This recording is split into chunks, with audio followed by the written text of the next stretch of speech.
Hello everybody! Magandang buhay po sa lahat! So ngayong araw tayo po ay gagawa ng lemon water. At ang tubig po natin na gagamitin ay lukewarm water. At habang gumagawa tayo ng lemon water, tayo po ay magbibigay ng 7 benefits of drinking lemon water kung bakit ito nakakatulong sa ating health. As we all know, lemons are part of the citrus family, citrus fruits. So they highly contain vitamin C, which is really good for our immune system to fight diseases. Early morning before breakfast, ito ang aking iniinom together with lukewarm water on an empty stomach. Minsan, maasim siya, minsan mapakla. So, bahala po kayo mag-adjust according to your desired taste. Pwede po kayo maglagay ng honey to sweeten. As for me, ganyan lang siya with lukewarm water. Minsan hinahaluan din ng calamansi. So, ano nga ba ang benefits ng pag-inom ng lemon water? Ilalagay ko pala yung aking source dyan. Tingnan nyo po.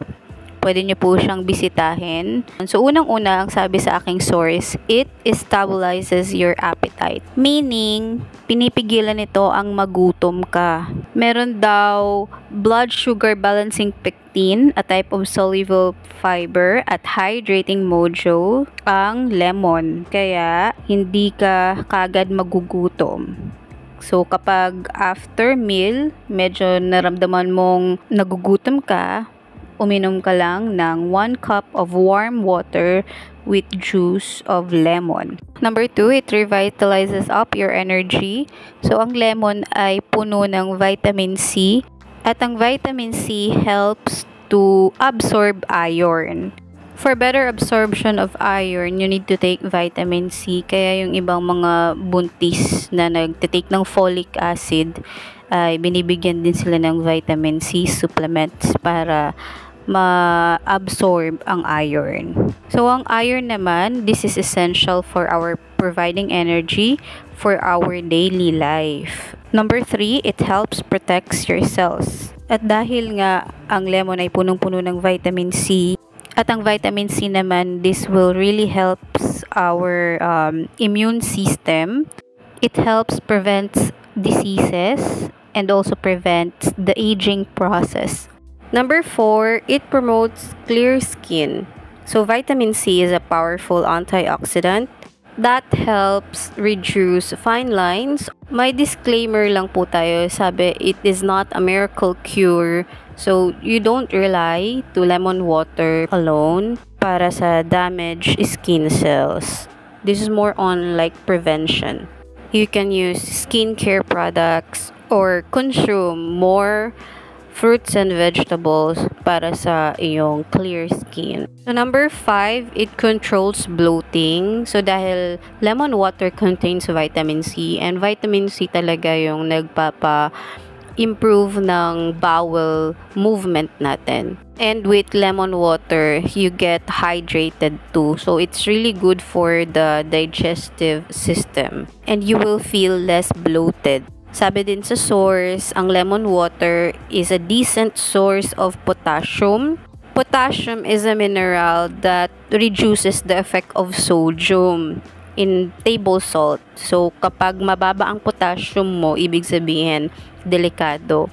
Kasi ang potassium talaga ang nagre-regulate ng mga alat sa katawan natin. So, para sa blood pressure natin yun, sa mga may hypertension. So, potassium ang isa sa mga minomonitor kapag may high blood ka. Number 6, it aids with weight loss. Kung nagre-reduce ka, ayan, mag-take ka lang ng lemon water. When you stay hydrated, it's actually part of the weight loss process. Kapag hydrated ka, it stimulates metabolism. Di ba nga sabi kapag maganda yung mabilis yung metabolism mo, ibig sabihin, mabilis din yung digestion mo, madali lang matunaw ang mga kailangan matunaw sa katawan. At kapag hydrated ka, it helps your brain to really respond accurately sa hunger. At balikan natin yung number 1 benefits ng lemon water.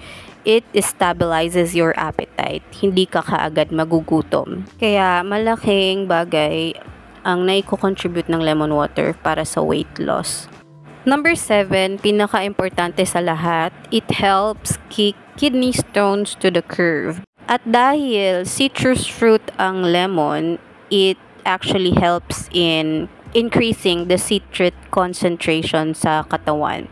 At ang citrate, it helps prevent gout or kidney stones condition with high uric acid levels. So, yun po yung nagagawa ng citrate concentration na nag-i-increase dahil sa pag-inom natin ng lemon water. So, sa side effects naman, so kahit na anong bagay, kahit maganda pa niyan, kung nasobrahan ka ay masama. So, maaring magkaroon ng heartburn, reflux, kasi nga ang lemon water ay citrus.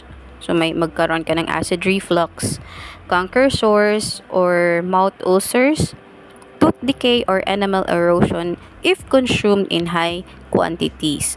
Advisable lang po is at least 2 cups of lemon juice or water per day, lukewarm with lukewarm water. At dapat early morning, 30 minutes before breakfast. So yun lamang guys. Thank you so much for watching. Please like, follow, and subscribe.